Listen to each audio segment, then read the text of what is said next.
Et oui Claudie, comme tu le sais, je suis avec Rokhaya Diallo, auteur, journaliste, polémiste. Et aujourd'hui, avec Rokhaya, on a décidé de parler des séries télévisées. Comment tu vas Rokhaya? Je vais très bien et toi Juliette? Écoute, ça va bien. Alors, séries télévisées, pour, contre, tu regardes des séries? Ouais, je suis à fond pour les séries, j'en regarde énormément. Je trouve que c'est une source de distraction, de divertissement sans fin. Et ouais, je plaide à fond pour les séries télé. Ouf, t'es en mode série Rokhaya? Mais c'est surréaliste. Moi, je pensais que tu lisais des bouquins, que tu regardais des documentaires. Les séries, intellectuellement, c'est trop faible pour toi. Ah non, pas du tout. Alors, je lis effectivement des livres super ennuyeux parfois, mais j'adore les séries et ça depuis petite. Je suis quand même de la génération Dorothée, donc ça marque une vie.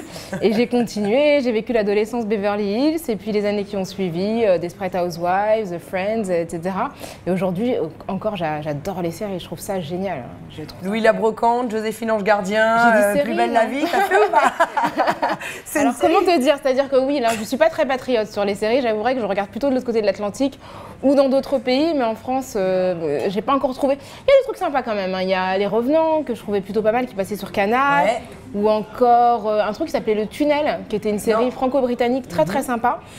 Mais Braco, sinon, ouais, voilà, c'est ça, Engrenage. Donc il y a de bonnes séries françaises, mais c'est vrai que je laisse les Louis de la Brocante, Joséphine Ange Gardien au Seigneur, parce que là je crois que c'est pas trop ma génération. Là.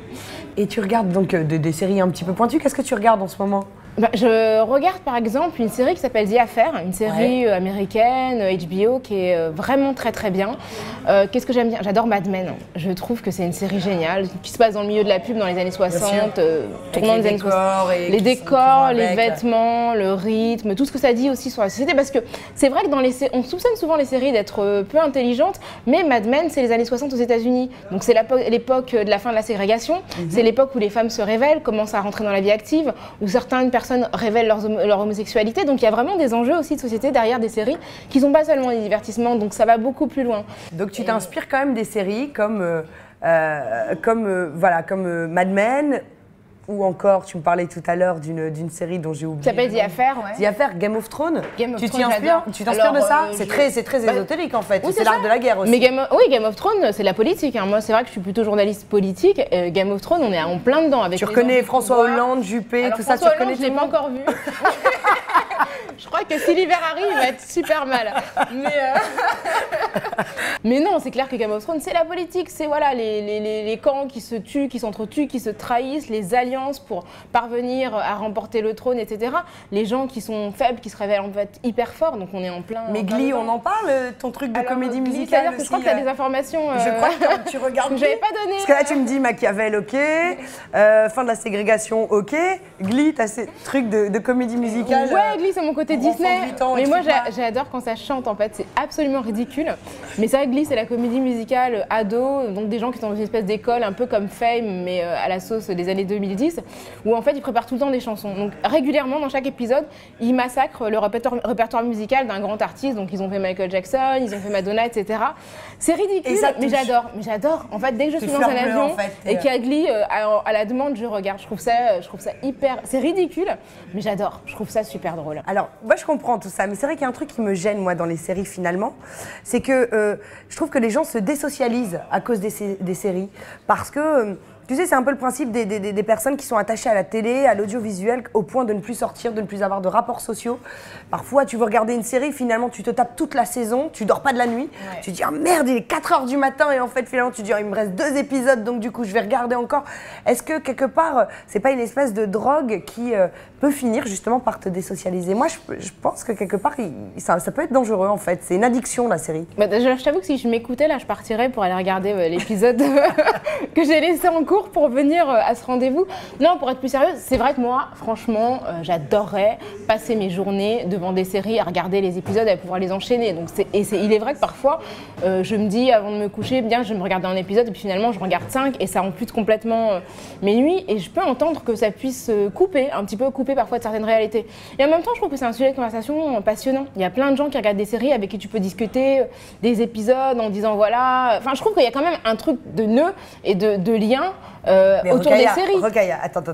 Tu es journaliste, tu es auteur, tu écris sur de grandes causes, sur de grandes problématiques.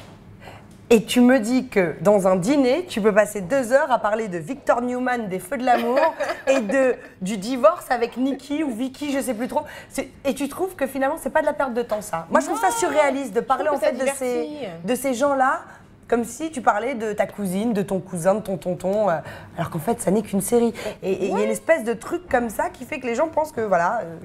Et en même temps, les séries sont tellement le reflet de la réalité, de notre époque, que finalement, en parler, ça dit énormément de choses. Ouais, moi, j'ai pas le compte en banque de Victor Newman. Hein. Je me suis pas mariée 2 fois, mais.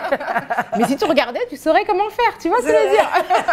C'est ça le truc en fait des séries, c'est que tu peux t'inspirer des personnages pour mener ta propre vie. Non, je crois qu'il y a plein de trucs. Enfin, il y a quand même des gens qui font des thèses sur les séries maintenant. Hein. Et j'ai reçu il y a pas longtemps un bouquin sur. Alors, c'est pas une série, mais c'est assez amusant, sur Harry Potter et les sciences politiques. Ouais. Donc, comme quoi, je pense qu'à travers les séries, en fait, tu peux vraiment lire la société telle qu'elle est aujourd'hui. Et je pense que tu peux faire des papiers, des sujets super intéressants sur la portée sociologique de certaines séries. Donc, c'est plus large qu'un documentaire. Donc, Absolument. pourquoi, pour passer tous les messages, tu ne te mets pas à faire une série, Rokhaya? Ah, mais ça serait. Bah, je commence par ma petite BD. Peut-être vrai que plus tu tard, fais de la je fais une BD. Mais je trouve que même, en fait, par rapport à l'intérêt que tu peux avoir pour des pays qui sont insoupçonnables ou qu'on ne connaît pas forcément, qui sont insoupçonnables en termes de qualité de série, moi, je pense aux séries scandinaves. Tu vois, la série Borgen, je ne sais pas si tu en as entendu parler, c'est une série danoise, en fait, qui raconte la vie d'une femme qui est Premier ministre au Danemark. Donc, tu dis, a priori, un truc archi chiant. Sauf qu'en fait, c'est passionnant, parce que la femme, c'est une femme comme toi et moi, qui se retrouve Premier ministre, et tu as tous les enjeux à la fois familiaux, parce que son mari pète un plomb, parce qu'elle a plus le temps de s'occuper de lui et de son gamin, et elle qui se retrouve au milieu d'une coalition politique, etc. Et ça se passe au Danemark, donc un pays où je ne suis jamais allée. Je ne sais pas si t'es déjà allée au Danemark, mais Non, mais ça, a priori, c'est pas le premier pays auquel je pense. Tes vacances là-bas, sauf que tu te prends en jeu et tu découvres aussi un pays comme ça. Donc c'est une drogue, quelque part. C'est une drogue et c'est aussi une ouverture sur un pays que tu connais. Ah ouais, toi, t'es complètement pour. Ouais, je suis à fond pour. T'es à fond pour les. Par contre, la brocante, je suis contre. C'est voilà. C'est qu'il y a des séries quand même, voilà, il y a des séries sur lesquelles.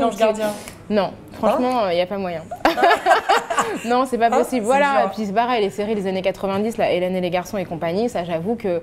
Non, franchement là. Et pourtant, je suis sûre qu'il y a 20 ans, si j'avais posé la question aux gens qui regardaient Hélène et les garçons, ils auraient tenu le même discours que toi, Rokhaya. Je sais pas s'il l'aurait affiché ouvertement, hein. Je suis pas sûre. Ah non, après il y a assumé. Mais... Peut-être on se crade et toutes, mais devant caméra, défendre Hélène et les garçons et Premier baiser et salut les musclés là.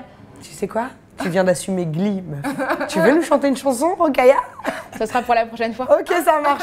Mais bon, moi je suis contre. Je suis plutôt contre. Je trouve ça sympa, mais je trouve qu'on est trop dépendant de ça. Et toi, Jean-Louis, d'ailleurs, toi, t'en penses quoi? Ah, les filles, je suis ni pour ni contre, hein, bien au contraire.